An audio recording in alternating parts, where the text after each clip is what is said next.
Bagi Bapak, Ibu, dan teman-teman semua, perkenalkan, nama saya Elsie Oktaviani Maha. Saya dari Politeknik Negeri Medan, jurusan akuntansi, program studi akuntansi keuangan publik. Pada kesempatan ini, saya akan mempresentasikan tentang mengelola fungsi audit internal. Di sini, bab ini akan membahas apa saja yang harus ada ketika mengelola fungsi audit internal.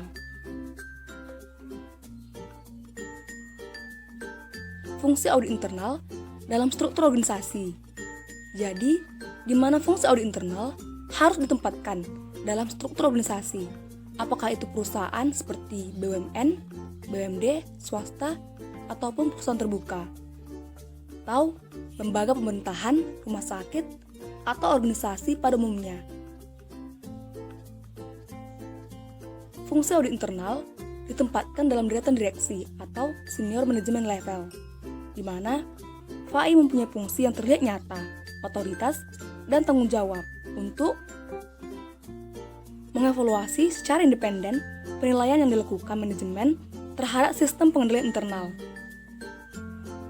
dan menilai kemampuan organisasi dalam mencapai tujuan-tujuan bisnisnya dan mengelola, memantau, dan menekan risiko-risiko yang menghambat pencapaian tujuan organisasi. Jadi, di ujung yang lain dari spektrum ini, ada organisasi yang tidak mempunyai FAI, atau FAI ditempatkan dalam hierarki organisasi yang rendah, dengan tugas-tugas yang bukan tugas audit, seperti quality assurance, kepatuhan terhadap ketentuan internal, dan atau eksternal, memproses transaksi, dan seterusnya.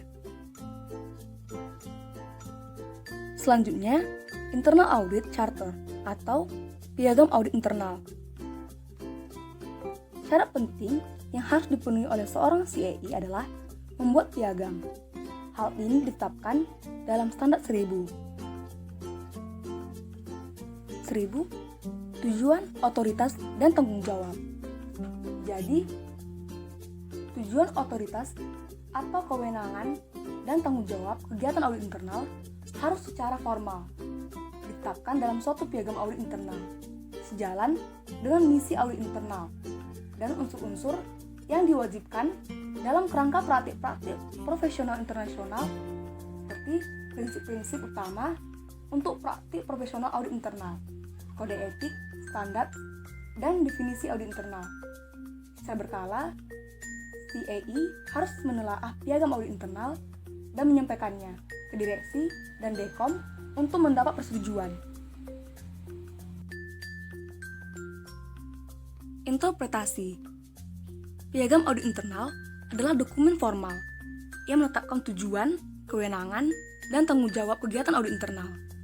Piagam audit internal menetapkan posisi audit internal dalam organisasi, termasuk sifat hubungan atau garis pelaporan CAI dengan dekom, kewenangan untuk mengakses catatan, pegawai, dan harta fisik yang relevan dengan pelaksanaan penugasannya, dan menentukan lingkup kegiatan audit internal.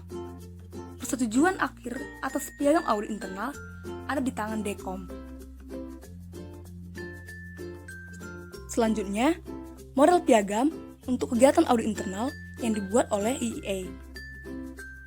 Seperti yang kita ketahui, audit internal adalah kegiatan asuransi dan konsulting yang independen dan objektif, berdasarkan asas penambahan nilai untuk memperbaiki kegiatan ABC. Audit internal membantu ABC mencapai tujuannya dengan pendekatan yang sistematik dan berdisiplin untuk mengevaluasi dan memperbaiki efektivitas tata kelola, manajemen risiko, dan pengendalian internal ABC. Kegiatan audit internal dibangun oleh Dewan Komisaris atau disingkat dengan DEKOM, Komite Audit atau lembaga tertinggi dalam organisasi. Tanggung jawab audit internal ditetapkan oleh DEKOM sebagai bagian dari peran pengawasan atau oversight role DEKOM. Profesionalisme. Kegiatan audit internal akan mengatur dirinya sendiri dengan menaati petunjuk wajib dari The Institute of Internal Auditor, termasuk Definition of Internal Auditing, The Code of Ethics, dan The International Standards for the Professional Practice of Internal Auditing atau disingkat dengan standards. Petunjuk wajib ini merupakan prinsip-prinsip yang merupakan syarat fundamental dari praktik audit internal dan untuk mengevaluasi efektifnya kegiatan audit internal. Kewenangan. Kegiatan audit internal dengan akuntabilitas yang ketat mengenai kerahasiaan dan pengamanan catatan dan informasi diberi kewenangan penuh dengan bebas dan tanpa pembatasan mempunyai akses kepada semua catatan, harta fisik, dan pegawai untuk menjalankan tugas audit internal. Semua pegawai diminta membantu kegiatan audit internal dalam memenuhi peran dan tanggung jawabnya. Kegiatan audit internal juga mempunyai akses penuh dan tanpa pembatasan kepada DECOM. Organisasi CAE atau Chief Audit Executive secara fungsional melapor kepada DECOM dan secara administratif atau untuk kegiatan sehari-hari kepada Direktur Utama.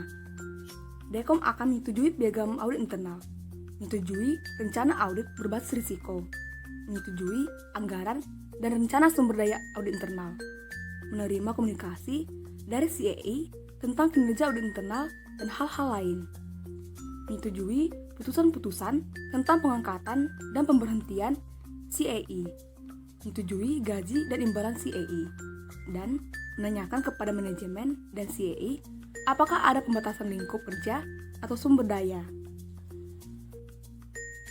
Independensi dan objektivitas.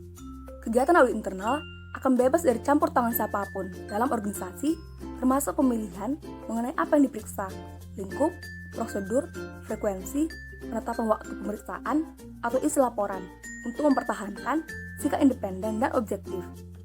Auditor internal tidak akan mempunyai tanggung jawab atau wewenang atas kegiatan yang diauditnya. Karenanya, mereka tidak boleh mengimplementasi pengendalian internal, membuat prosedur-prosedur, menginstal sistem, membuat catatan pembukuan, atau melakukan kegiatan apapun yang dapat mengganggu pertimbangan profesionalnya. Tanggung jawab. Lingkup audit internal meliputi tetapi tidak terbatas pada pemeriksaan dan evaluasi kecukupan dan efektifnya tata kelola, manajemen risiko, dan pengendalian internal, dan juga mutu kinerja dalam melaksanakan tanggung jawab untuk mencapai sasaran dan tujuan organisasi yang telah ditetapkan.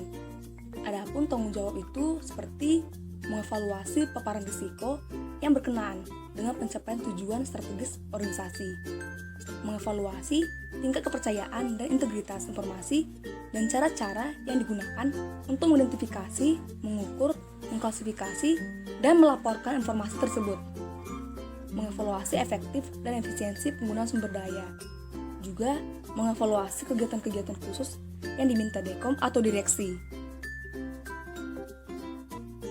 Rencana audit internal. Paling tidak setahun sekali, CAE akan menyampaikan rencana audit kepada direksi dan DECOM untuk ditelaah dan disetujui. Rencana audit internal ini terdiri dari jadwal kerja, anggaran, dan kebutuhan sumber daya untuk tahun yang akan datang. Laporan dan pemantauan. Laporan tertulis akan dibuat dan diterbitkan oleh CAE pada waktu selesainya setiap penugasan audit internal dan dibagikan kepada pihak-pihak yang telah ditentukan. Hasil audit internal juga akan dikomunikasikan kepada DECOM. Dan yang terakhir, program asuransi mutu dan program perbaikan kegiatan audit internal. Audit internal akan mengadakan program quality assurance atau asuransi mutu dan improvement program atau program perbaikan yang menyangkut semua aspek kegiatan audit internal. Program ini akan memasukkan evaluasi atas kegiatan audit internal dan kepatuhannya terhadap ketentuan-ketentuan seperti the definition of internal auditing dan the standards, dan evaluasi apakah auditor internal menerapkan kode etik IIA. Program ini juga menilai efisiensi dan efektifnya kegiatan audit internal dan mengidentifikasi peluang-peluang untuk perbaikan kerja audit internal. Selanjutnya, independensi dan objektivitas. Adapun kutipan standar 1130 dan interpretasinya. Hilangnya independensi atau objektivitas. Jadi, jika independensi atau objektivitas hilang, baik dalam kenyataannya atau dalam persepsi atau pandangan orang lain, hal ini harus diungkapkan ke pihak-pihak yang tepat. apa yang akan diungkapkan tergantung pada sifat dari environment tersebut. Interpretasinya, hilangnya independensi organisasi dan objektivitas perorangan dapat meliputi tidak terbatas pada benturan kepentingan pribadi, pembatasan lingkup, pembatasan akses ke catatan, pegawai, dan sumber daya, seperti dana. Selanjutnya, ancaman terhadap independensi auditor.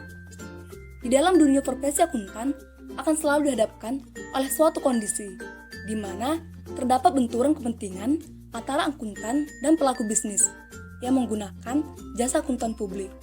Ketika terjadi benturan, seperti ini akan menimbulkan suatu dilema secara etika profesi akuntan. Dalam kondisi ini, terdapat beberapa ancaman yang akan dihadapi oleh seorang auditor. Yang pertama, self-review threat. Ini adalah ancaman terhadap independensi auditor yang memeriksa apa yang dikerjakannya sendiri. Misalnya, semester yang lalu, ia bertugas di bagian akunting dan ditugaskan menangani buku penjualan. Hari ini, dia mengaudit buku penjualan untuk semester yang lalu. Lalu, ada advocacy threat. Seperti self-review threat ini, bedanya di waktu yang lalu, ia melakukan penugas konsulting dan memberikan advice atau nasihat mengenai proses tertentu dalam sistem pengendalian internal. Sekarang, ia menelaah proses di bagian penjualan yang mendapatkan advice yang 6 bulan yang lalu. Selanjutnya, familiarity threat. Ancaman terhadap independensi auditor yang sangat familiar dengan tugas yang dihadapinya, sehingga ia berpotensi menjadi lengah. Ancaman semacam ini dapat diatasi dengan rotasi kerja atau cuti. Lalu, self-interest. Auditor mempunyai kepentingan pribadi dalam area yang diauditnya. Dan yang terakhir, intimidation threat. Ancaman terhadap independensi auditor yang diintimidasi, apapun intimidasinya. Dan yang terakhir, pertahanan 3 lini. Model pertahanan 3 lini memberikan cara yang sederhana dan efektif untuk meningkatkan komunikasi mengenai pengelolaan dan pengendalian risiko melalui klarifikasi terhadap peran dan tanggung jawab kunci. 3 lini pertahanan mencerminkan 3 kelompok dengan fungsi-fungsi yang berbeda dalam pengelolaan risiko secara efektif, yaitu yang pertama, fungsi-fungsi di mana risiko terjadi dan karenanya mereka harus mengelola risiko. Yang kedua, fungsi-fungsi yang mengawasi risiko.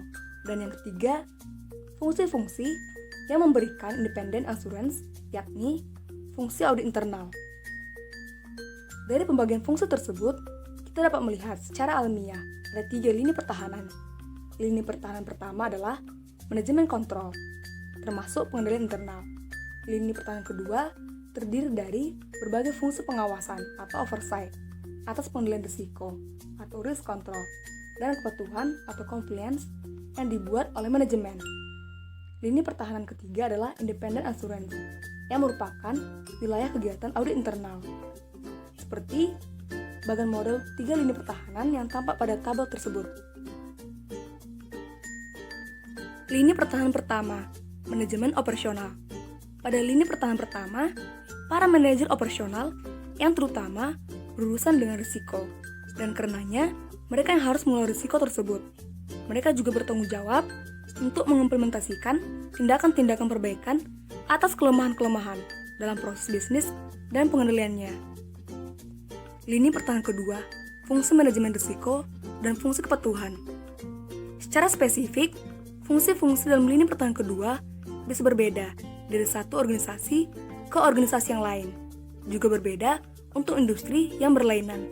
Namun, secara umum dapat dikatakan fungsi-fungsi dalam lini pertahanan kedua yaitu suatu fungsi manajemen risiko yang memfasilitasi dan memantau pelaksanaan praktik-praktik manajemen risiko yang efektif oleh manajemen operasional dan membantu pemangku risiko dalam merumuskan target risk exposure dan melaporkan informasi berkenaan dengan risiko secara memadai ke seluruh organisasi. Suatu fungsi kepatuhan yang memantau berbagai risiko khusus, seperti ketidakpatuhan terhadap ketentuan perundang-undangan yang berlaku. Dalam kapasitas ini, suatu fungsi khusus melapor langsung manajemen senior, dan satu fungsi lain melapor ke governing body atau direksi dan atau dewan komisaris. Dan yang terakhir, suatu fungsi controlship yang memantau masalah-masalah risiko keuangan dan risiko pelaporan keuangan. Lini pertahanan ketiga, audit internal. Audit internal memberikan asuransi yang komprehensif kepada governing body dan senior manajemen dengan tingkat independensi dan objektivitas tertinggi dalam organisasi. Lalu, auditor eksternal, regulator, dan lembaga-lembaga eksternal lainnya. Lembaga-lembaga eksternal berada di luar struktur organisasi, namun mereka dapat memainkan peran penting dalam struktur tata kelola dan struktur pengendalian, khususnya di jenis industri yang diatur, seperti industri jasa keuangan, misalnya perbankan, asuransi, jasa keuangan, non-perbankan, dan pasar modal. Para regulator seringkali menetapkan aturan dan ketentuan untuk memperkuat pengendalian dalam suatu organisasi, dan pada kesempatan lain, mereka melaksanakan fungsi yang independen dan objektif untuk menilai seluruh atau sebagian dari pertahanan lini 1, 2, dan 3 sesuai dengan aturan yang mereka tetapkan. Jika dikoordinasikan secara efektif, auditor eksternal, regulator, dan kelompok-kelompok lain di luar organisasi dapat menjadi lini tambahan dalam pertahanan dengan memberikan asuransi kepada para pemangku kepentingan, termasuk governing body dan manajemen senior. Ini yang dapat saya sampaikan. Semoga video ini bermanfaat bagi teman-teman semuanya. Terima kasih.